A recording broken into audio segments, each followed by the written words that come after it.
क्या आप जर्मनी में स्टूडेंट हैं? क्या आपके पास बिज़नेस आइडियाज़ हैं? क्या आप अपना स्टार्टअप करना चाहते हैं लेकिन आपके पास टाइम और पैसे दोनों ही नहीं हैं? तो ये वीडियो आपके लिए, जिसमें हम आपको बताएंगे कि आप किस तरह स्टूडेंट के तौर पे जर्मनी में अपना स्टार्टअप स्टार्ट कर सकते हैं। और अगर आपके पास पैसे ना भी हों तो गवर्नमेंट आपको फ़ंड करेगी और आपको स्कॉलरशिप मिलेगी। तो आपको और जॉब्स के धक्के खाने की ज़रूरत नहीं है, क्योंकि अक्सर आपने सुना होगा कि बिज़नेस जो है आप 10-12 स्टार्ट करो तब जाके कोई एक सक्सेस होता है।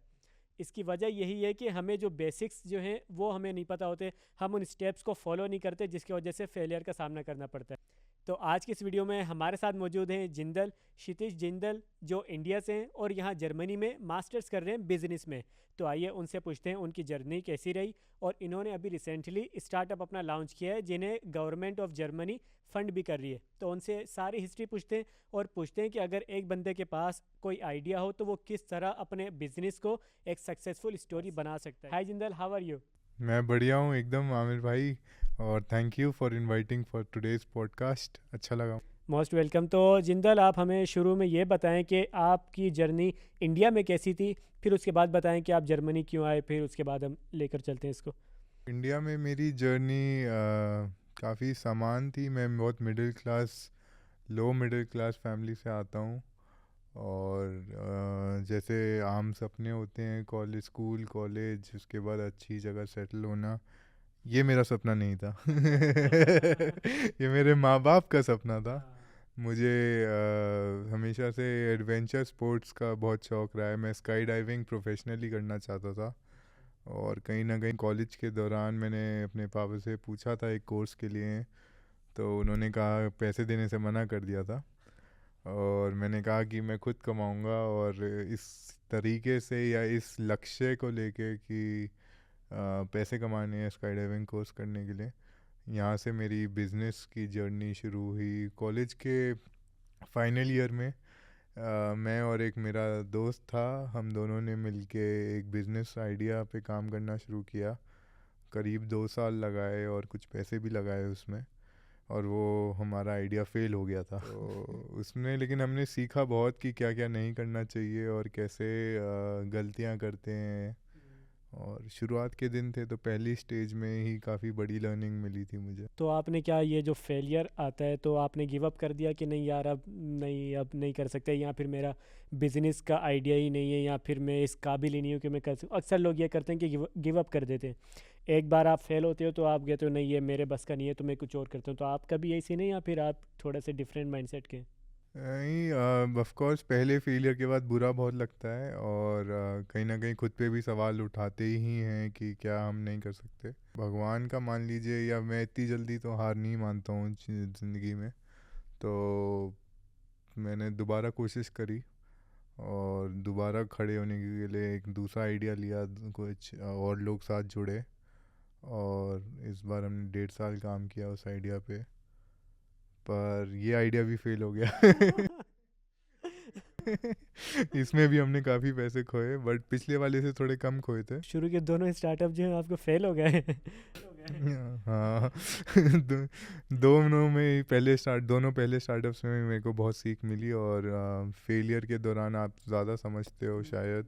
अगर मेरे को लगता है आज कि मैं पहली बार में ही बहुत सक्सेसफुल हो जाता, तो जो एक कॉन्फिडेंस है आज अपने ऊपर कि हम अच्छे और बुरे दोनों सीजन्स में अपने आप को संभाल सकते हैं, वो शायद मेरे पास कॉन्फिडेंस ना होता। लेकिन आज मैं कहीं ना कहीं जहाँ भी पहुँचा हूँ वो अपने फेलियर्स की वजह से ही पहुँचा हूँ। बिल्कुल ऐसे ही, फेलियर से बंदा सीखता है, लेकिन बस ये नहीं करना चाहिए कि बंदा गिव अप कर दे। उससे सीख के बंदा फिर दोबारा से स्टार्टअप ले। तो दो फेलियर शुरू में ही मिलने के बाद, तो आपने तीसरा स्टार्टअप किया या फिर नहीं? दो स्टार्टअप्स फेल होने के बाद बहुत डिफ़िकल्ट फेज़ आया मेरी लाइफ में। और उस फेज़ में काफ़ी कुछ दुनिया देखी मैंने। और पर कहीं ना कहीं अब माँ प्यार कह लीजिए या ये किस्मत कह लीजिए या कुछ भी कह लीजिए, पर मन वही था कि बिज़नेस करना है और एंटरप्रेन्योरशिप करना है। तो एक थर्ड स्टार्टअप खोला। और ये स्टार्टअप सक्सेसफुल है। तो ये कंपनी अभी दिल्ली में चल रही है और 65 पीपल या 65 परिवार इसमें काम करते हैं और प्रॉफिटेबल बिजनेस है। कुछ हमारा टर्नओवर करोड़ों में है। तो ये मैंने शुरू किया था और आज एक कंपनी, विकसित कंपनी बनी हुई है। तो ये मेरी यानी कि दो के बाद अब जो तीसरा जो था वो आपने, ज़ाहिर है अपनी गलतियों से बंदा सीखता है कि ये चीज़ें नहीं करनी है, तो फिर नेक्स्ट टाइम तो थर्ड जाके आपका जो स्टार्टअप है जो कि इंडिया में सक्सेसफुल हो गया। लेकिन अगर मेरी तरफ से देखें तो ये होता है कि बंदा सोचता है कि यार एक बंदा कोई बिज़नेस स्टार्ट करे, वो एक सक्सेसफुल हो जाए, तो अब जो है ना आराम से बस बैठ के खाए। इंडिया में अच्छा खासा आपका स्टार्टअप चल रहा है, तो आप वहाँ पे रहते, मज़े करते, बिज़नेस चल रहा है अपना, तो पैसे ही पैसे हैं। तो जर्मनी आके तो फिर यहाँ पे दोबारा से एक नई लाइफ जो है स्टार्ट करनी पड़ती है, तो ये क्यों?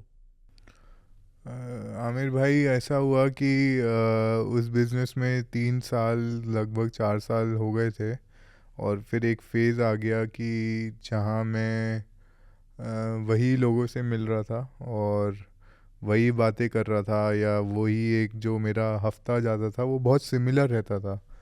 और जैसा, जिस टाइप का मेरे को पसंद है या जैसा मेरा मन है, मुझे नई जगह जाना, नए लोगों से बात करना, नई फील्ड्स में इंटरेस्ट लेना, कल्चर में इंटरेस्ट लेना, ये बहुत पसंद रहा है शुरुआत से ही मेरे जीवन की। तो जब ये चीज़ हट गई और सिर्फ इसकी जगह रिप्लेस किया गया पैसे से, मतलब पैसे थे और पैसों से मिलने वाली खुशी भी थी, लेकिन ये जो मैं हूँ वो नहीं था वहाँ पे। और कहीं ना कहीं खुद को खोकर तो आप कुछ पा नहीं सकते, मेरा ऐसा मानना है। तो मैंने अप्लाई करना शुरू किया कि क्या कर सकते हैं बाहर, और घर वालों को समझाया। जब आपका इस्टेब्लिश बिजनेस हो जाता है और आपको घर वालों को बोलना पड़ता है कि आप ये छोड़ना चाहते हो, तो वो एक अलग जंग है हिंदुस्तान में। तो वो सब करा और मेरा एडमिशन काफ़ी जगह हो गया था, मतलब ऐसे पढ़ाई का पर्सपेक्टिव नहीं था, बट फिर भी मेरा फ्रांस में यूनिवर्सिटी ऑफ बर्लिन के इकोनॉमिक कोर्स में और 2-3 जगह मेरा एडमिशन हुआ था। पर फिर मैंने जर्मनी का गांव जहाँ पे मैं अभी पढ़ रहा हूँ यहाँ आना चुना। इसका मेजर कारण ये था कि जो ये कोर्स है स्टार्टअप का, इसमें मेरे को फ्रीडम मिलती है कि मैं अपने स्टार्टअप पे काम कर सकता हूँ और एक कंपनी खोल भी सकता हूँ। तो मेरे को बाउंडेड नहीं किया जाता कि 2 साल का कोर्स करो उसके बाद सोचो कि क्या करना है। मैं इस दौरान प्रैक्टिकली काम कर सकता हूँ। माशाल्लाह से, जैसे आपने गलतियों से सीखा, फिर तीसरा आपने सक्सेसफुल स्टोरी एक बनाई, फिर उसके बाद आप जर्मनी आ गए और पढ़ रहे हैं। कि फॉर एग्ज़ाम्पल जैसे मैं भी एक स्टूडेंट हूँ, मैं जर्मनी आता हूँ, मेरे पास भी आइडियाज़ हैं, मैं भी चाहता हूँ कि कोई बिज़नेस स्टार्ट करूँ, लेकिन मैं एक उस पॉइंट पे स्टक हुआ हूँ कि अब आगे करना क्या है। मेरे पास आइडिया तो है, मुझे लगता है मेरे पास बड़ा पोटेंशियल है, मेरे आइडिया जो है ना ऐसा है कि मैं अगर कर दूँ तो काफ़ी सक्सेसफुल जो है ना वो मेरा बिज़नेस चल जाएगा। लेकिन आप जिस तरह बिज़नेस में ही आप जो है मास्टर कर रहे हैं, आपको इनिशियल लेवल से सारी चीज़ें बताई गई, सारा कुछ आपने पढ़ा, सारा कुछ इम्प्लीमेंट किया, तो एक स्टूडेंट के लिए कौन कौन से स्टेप्स हैं कि आप वो जो है ना, आपके पास आइडिया है, अब आपने ये स्टेप लेना है, फिर ये स्टेप लेना है, ताकि वो एक सक्सेस स्टोरी बन सके, उसका जो स्टार्टअप है वो एक बड़ा बिजनेस बन सके, तो वो कौन कौन से स्टेप्स होते हैं? मैं इस बात पे वैसे शुरू करने से पहले स्टेप्स एक चीज़ बताना चाहूँगा कि यूनिवर्सिटी में जो भी पढ़ाते हैं या बताते हैं वो सही है, बट बहुत ज़्यादा प्रैक्टिकली आदमी तभी सीख पाता है जब वो खुद करता है। मतलब आप एग्ज़ाम पास कर सकते हो, कंपनी कैसे बनती है, कंपनी कैसे चलती है, लेकिन जिस दिन आप कंपनी बनाओगे या चलाओगे उस दिन जो आप सीखोगे वो अलग एक्सपीरियंस होगा। तो जैसे मैं इस कोर्स में आया तब तक मैं 3 कंपनियां दो डुबो चुका था, एक बना चुका था। तो मैं एग्ज़ाम तो पास कर ही रहा था, लेकिन मेरे को कोई खासा दिक्कत नहीं थी। लेकिन जो मेरे साथ के लोग हैं जिन्होंने ये एग्ज़ाम मेरे से बहुत अच्छे नंबरों में पास किया, उनको अभी भी कॉन्फिडेंस नहीं है कि वो कंपनी खोल सकते हैं। तो खैर ये आपने एक बात बोली कि हाँ, तो कोर्स से उतना वो नहीं है, बट हाँ आपको आना चाहिए। तो मैं जो भी सीखा हूँ वो यूनिवर्सिटी की तरफ से इंटीग्रेटेड है मेरे प्रैक्टिकल लर्निंग से। तो ये दोनों का कॉम्बिनेशन बहुत अच्छा है कि जो मैं सीख के आया हूँ वही मेरे को उस बारे में और नॉलेज मिल रही है। तो असल मास्टर्स यही है। हाँ, यही होता है कि आप एक्सपीरियंस करो, फिर उसके बाद देखो कि किस तरह जो है ना एक एकेडमिक तौर पे लिया जा सकता है। तो क्या क्या स्टेप्स होते हैं कि एक आइडिया बंदे के पास आ जाए तो क्या किया जाए? हाँ, तो जैसे सबसे पहला स्टेप ये आता है कि आपको जो भी आपका बिजनेस आइडिया है या आपका मन है खोलने का, आप ये देखो कि वो किस प्रॉब्लम को सॉल्व कर रहा है। हर आइडिया, हर एक स्टार्टअप, हर एक कंपनी किसी एक पर्टिकुलर प्रॉब्लम को एड्रेस करती है।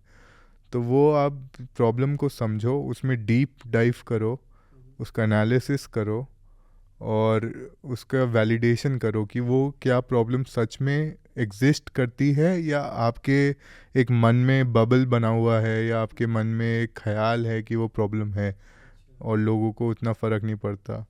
और दूसरी चीज़ इसी में एक पार्ट ये भी आ जाता है कि अभी तक उस प्रॉब्लम के लिए आपके आने से पहले, आपके सोचने से पहले उसका कोई इलाज तो होगा ही या लोग उसका कोई विकल्प तो यूज़ करते होंगे। तो उससे कितना सेटिस्फाइड हैं। तो ये दो चीज़ें आप सबसे पहले अपने साथ अपने आइडिया से पहले में वैलिडेट कीजिए। उसके बाद दूसरा स्टेप होता है कि एक बार आपके पास आ गया है कि हाँ ये प्रॉब्लम जेन्युइन है, ये इस तरीके से आदमी को परेशान करती है, ये आदमी ऐसे परेशान होता है। उसके बाद आपका आता है सोल्यूशन फेज़ में आपका जो बिज़नेस आइडिया है वो कितना इस प्रॉब्लम को एड्रेस कर पा रहा है, कितना एक तरीके से मान लीजिए कितनी हेल्प हो पा रही है कस्टमर की आपके आइडिया को यूज़ करते हुए, ये जांचते हैं। इसको हम मार्केट रिसर्च या सोल्यूशन वैलिडेशन भी कहते हैं। तो वो जो हमारा बिजनेस का जो एक आइडिया है वो असल में एक आपको प्रॉब्लम देखनी है कि सोसाइटी में क्या प्रॉब्लम है और आप उसका सॉल्यूशन किस तरह से दे रहे हो, और वो सॉल्यूशन जो है वो लोगों को कितना हेल्पफुल साबित कर रहा है और लोग उससे कितना मुतासिर हो रहे हैं, कितना वो लोगों के लिए हेल्पफुल है। तो ये वाला आइडिया जो है ये इस तरह का एक आइडिया होना चाहिए। चलें ठीक है, इस तरह का कोई आइडिया मिल जाता है तो फिर उसके बाद क्या किया जाए? अब आपके पास एक प्रॉब्लम वैलिडेटेड है, एक सोल्यूशन है, और फिर आप करेंगे मार्केट रिसर्च इस बारे में कि अभी तक कौन इस आपके जो प्रॉब्लम है उसके साथ साथ जो लोग उसका अभी तक सोल्यूशन दे रहे हैं उसके अलावा आपका सोल्यूशन कितना प्रेफर करेंगे।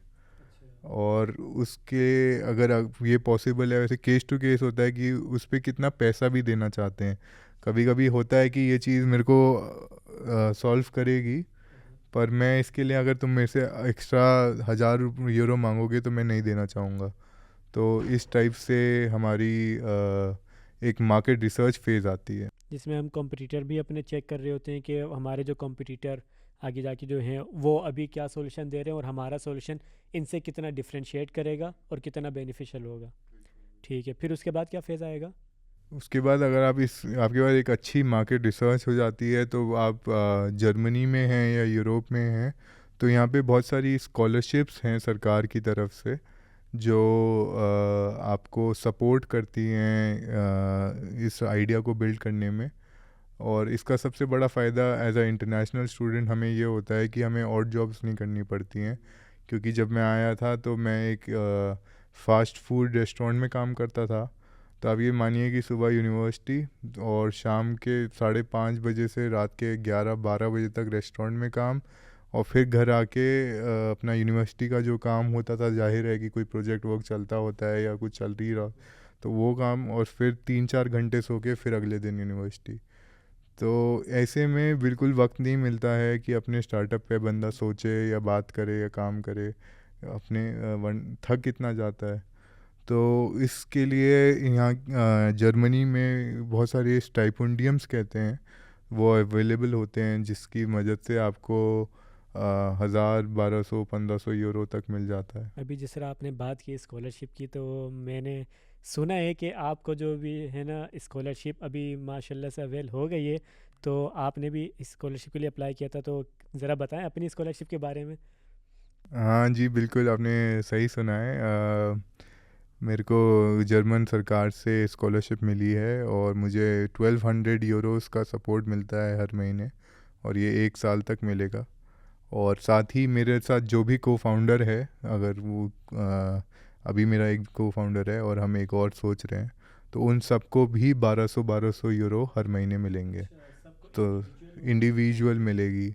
तो अभी जैसे मेरी टीम में 2 लोग हैं हम, तो हम टोटल हमें 28,000 या 29,000 यूरो की फंडिंग मिली है।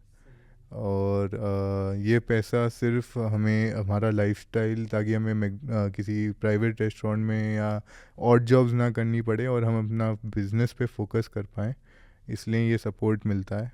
लेकिन ये देखें कितना अच्छा इनिशिएटिव है गवर्नमेंट का कि अगर हम पाकिस्तान या इंडिया के बारे में सोचें तो इस तरह के नहीं होते। लेकिन अगर आप यहाँ पर स्टक हो जाओ अपनी डेली लाइफ की रूटीन में ही, तो फिर अपने स्टार्टअप पे किस तरह काम करोगे।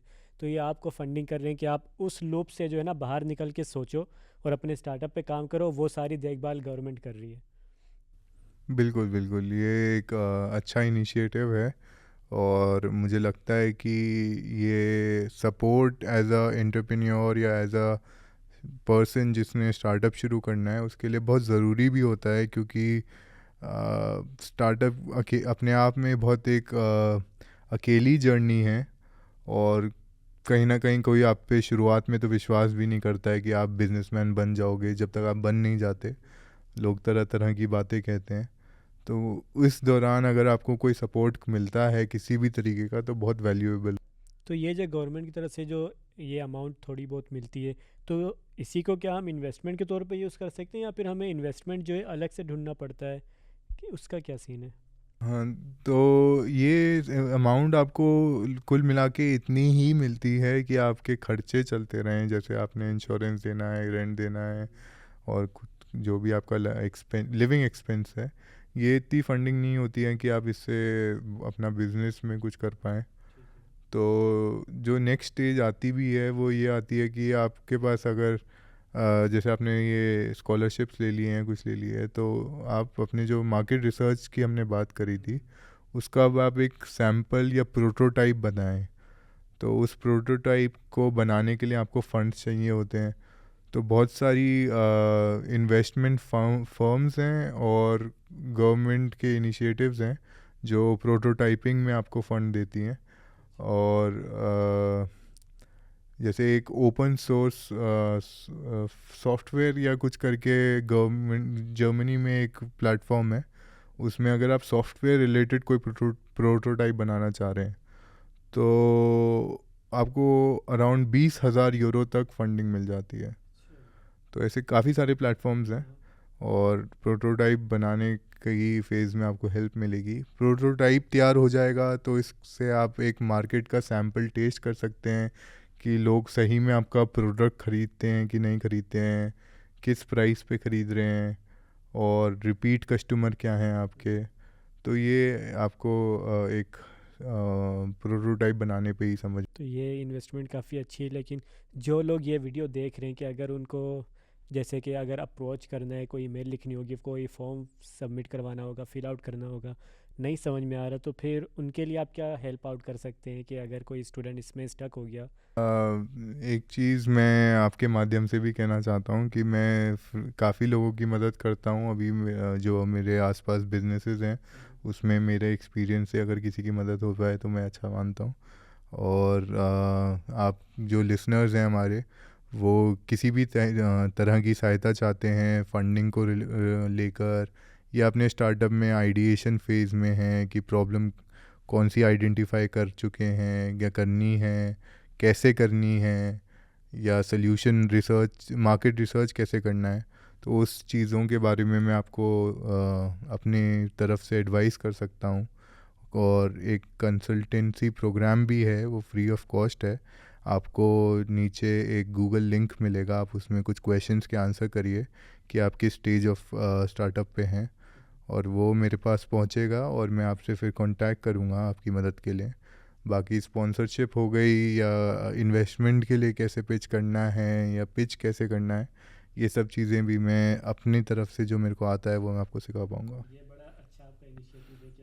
ये बड़ा अच्छा आपका इनिशिएटिव है कि अगर कोई स्टूडेंट कहीं पे स्टक हो जाए, नहीं समझ में आ रहा, तो वो डायरेक्टली भी आपसे कांटेक्ट कर सकता है। तो ये कांटेक्ट डिटेल और गूगल फॉर्म जो है वो मैं अपनी डिस्क्रिप्शन में डाल दूंगा। अगर आप कहीं पे स्टक हो जाते हैं, आपको नहीं समझ में आ रहा अब आगे कैसे जाना है, जिंदल के पास एक्सपीरियंस भी है, इसके पास नॉलेज भी है, इसके पास डिग्री भी है, तो सारी चीज़ें इस बंदे के पास मौजूद है, ये करेक्ट बंदा है, तो इससे हम गाइडेंस ले सकते हैं। तो अब आ गई प्रोटोटाइप के बाद, वो हो गया हमारा, अब उसके बाद कौन सा फेज़ आएगा इस स्टार्टअप को लेके? प्रोटोटाइप के बाद सबसे मान लीजिए रोमांचक फेस आता है, एडवेंचरस फेस कहता हूँ मैं इसको। इस फेज़ में दो चीज़ें होती हैं, या तो आपकी गाड़ी बहुत ही ऊपर उड़ जाएगी, या आपकी गाड़ी अभी उड़ ही नहीं पाएगी। तो ये आपको समझ में आता है, इसको हम कहते हैं स्केलिंग फेस। आप इसमें अपना जो प्रोटोटाइप है उसका एक रियल प्रोडक्ट बना के मार्केट में ऑल आउट जाते हैं, आप कस्टमर एक्वायर करते हैं, और इसके लिए आपको फंडिंग चाहिए होती है ये सब करने के लिए।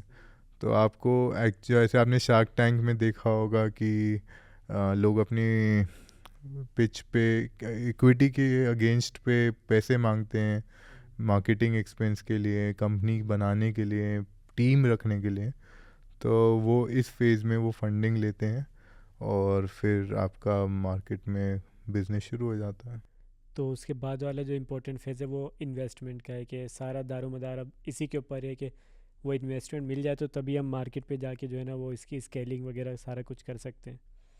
इन्वेस्टमेंट कहीं ना कहीं आपकी स्केलिंग के लिए और कस्टमर मतलब बढ़ाने के लिए, आपकी रीच बढ़ाने के लिए बहुत ज़रूरी है, अगर आप पहले से बहुत पैसे वाले नहीं हो। इसके बिना इसके बिना बहुत मुश्किल है कि आप सब तक ये बात पहुंचा पाओगे आप क्या करते हैं।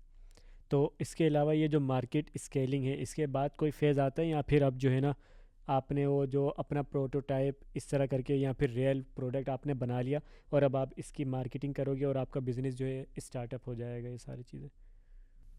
एक बार आप स्केलिंग फेज में घुस गए हैं तो उसके बाद फिर इस एज अ कंपनी जो हम देखते हैं ओल्ड बिजनेसेस, आप कंपनी फेज में चले जाते हो, फिर वो कंपनी के मैनेजमेंट के जो चैलेंजेस हैं वो शुरू हो जाते हैं। बट उस दौरान के बाद मतलब आप कहीं ना कहीं एक स्टार्टअप से कंपनी में ट्रांजिशन हो गए हो, आप स्टार्टअप जर्नी अपनी कंप्लीट कर चुके हो।